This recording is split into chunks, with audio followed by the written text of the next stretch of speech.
Conservative leader Erin O'Toole becomes the latest MP to join the long list of isolating parliamentarians. Mr. O'Toole and his family are being tested after a staffer tested positive for COVID-19. In a statement, Mr. O'Toole said, quote, "My family and I are feeling well, but we take COVID-19 seriously. Today was going to be Jack's first day back at school. Instead, we'll be getting tested and self-isolating per public health guidelines, and we wish them good health." This comes after the entire Bloc Québécois caucus is in isolation after the wife of the leader, Mr. Blanchet, also tested positive and a staffer tested positive. We wish all of them good health as well. And while the health risks are high, so are the political ones. The Liberal throne speech is, of course, a week away, and there will be a confidence vote on it after some days of debate. How will the COVID-19 related absences potentially impact voting? Should there be a hybrid virtual and in-person format? Should it continue? Should we go to all virtual? Opposition MPs are going to weigh in on that. We begin with Conservative MP Karen Vecchio, the Deputy House Leader. She joins us. Karen Vecchio, good to have you on the program, and hope you and yours are well. Given what's happened to Mr. O'Toole and what's happened to the entire Bloc Québécois caucus, will Conservatives support the idea of electronic voting on a confidence vote? That's a really good question. I think, first of all, what we have to look at is we do understand that we can't put all 338 members of Parliament back into the House, and that just can't happen. So we do support the idea of a virtual Parliament. Taking it one step further, when we start talking about voting, that's a little bit different. First of all, we know that the Procedures and House Affairs Committee that we're meeting and talking about the different opportunities to vote, that was shut down due to prorogation. So we've never had this tested. And I also think that Canadians, when I'm voting, I'm representing 116,000 people that I need to be accountable for and to. And so it's really important that you're doing that faith voting as well. So there will be people that will want to be in the House, of course. A lot of people believe in that. But we have to look at other opportunities as well. We don't want 338 members of Parliament to have to fly in and go through some of these airports that could be of great concern. So we want to make sure that we're looking at other opportunities, and we will continue to negotiate with the House leaders. Okay, and everybody's looking at a backup plan, and we're not talking about maybe a permanent change, although that's going to come up, but just let me stay with you. The Conservatives have opposed this for a long time.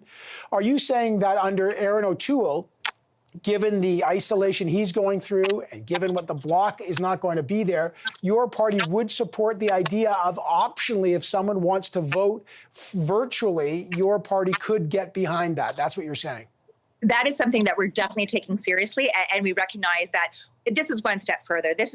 We have seen a pandemic that within the first 2 weeks, people thought that, in March that things would be reopening in April. Obviously, that didn't happen, and we're now 6 months into it. So there has to be change. So, of course, we're looking at all opportunities, and we'll continue to negotiate on this. But I'm not strictly saying that, that we should be doing one or the other, but we need to look at all the opportunities and what's best. But I think it's also the most important is about being accountable. And so having that opportunity to face your constituents and show them that you're the one voting, not just a simple swipe on your press yes or no. I think we have to look at that. It's a much more substantial vote. We're talking about a throne speech, which could then cause an election. And Canadians, they're going to be very concerned about this as well. Right, but if, okay, let me bring in Peter Julian, the NDP House Leader as well, who's joining us. Peter Julian, I hope you and yours are well. You hear Karen Vecchio talk about that. What's the NDP's position? Because, if someone like Erin O'Toole or the entire Bloc or anybody is doing the right thing and isolating to see if they're positive or if they are positive, does that mean they should not be allowed to participate in a consequential vote, a vote of confidence on the speech from the throne? Where are you? Well, where we've been from the very beginning, as you know, we've been pushing from the very beginning, months ago, to have a hybrid parliament set up.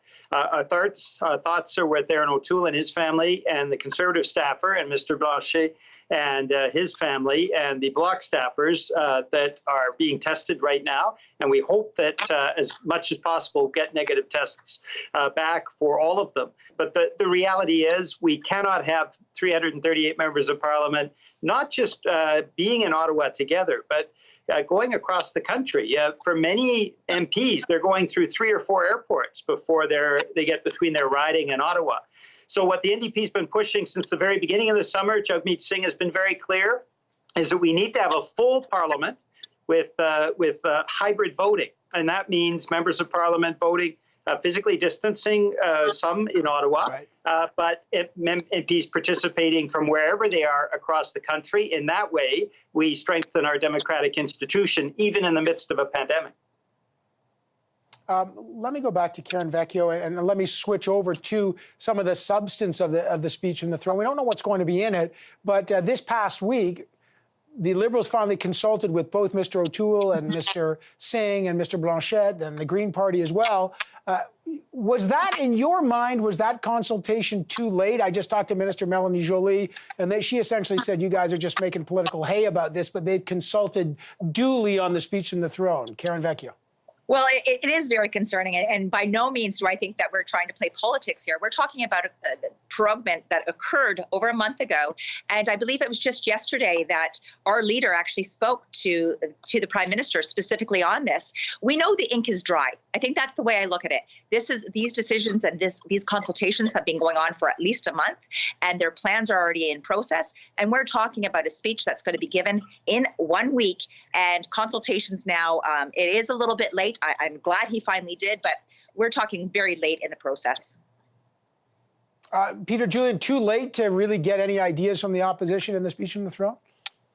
Well, I mean, the NDP hasn't waited. We've been sending our ideas in, talking to each of our respective ministers. I spoke and sent a letter to the new finance minister. Jagmeet Singh has been providing his ideas to the Prime Minister. So the NDP hasn't been waiting for weeks, even though the Liberals acted completely unilaterally. A few weeks ago, they shut down Parliament. They shut down all committees. We've been providing our sense of leadership of where we need to go next. And as you know, Evan, over the last, certainly the 5 months up until August, all parties worked together. There was good collaboration. Mr. Trudeau seemed to change that unilaterally a few weeks ago. I'm hoping that we can get back to working together. But the throne speech, to our mind, isn't the be-all and end-all. We've had many pretty speeches in the throne speech from the Liberals since they came to power. The reality is it's the budget and it's the legislation that is desperately needed, given that CERB ends in a few days, that we really want to examine. And that's where I think there's a real ability for the government to walk the talk. But the throne speech, it doesn't have a lot of credibility with me because I've seen how Liberals just break their promises that are contained in the throne speech. Right. Well, but it will be a confidence motion. And so we'll read into maybe the NDP is going to wait to vote against it till there's, I don't know, a budget and or some legislation. I got to let you guys both go, but I really appreciate you joining us. Stay safe, both of you. Ms. Vecchio, Mr. Julian, thank you so much. Great to have you both on the program. Thank you, Erin.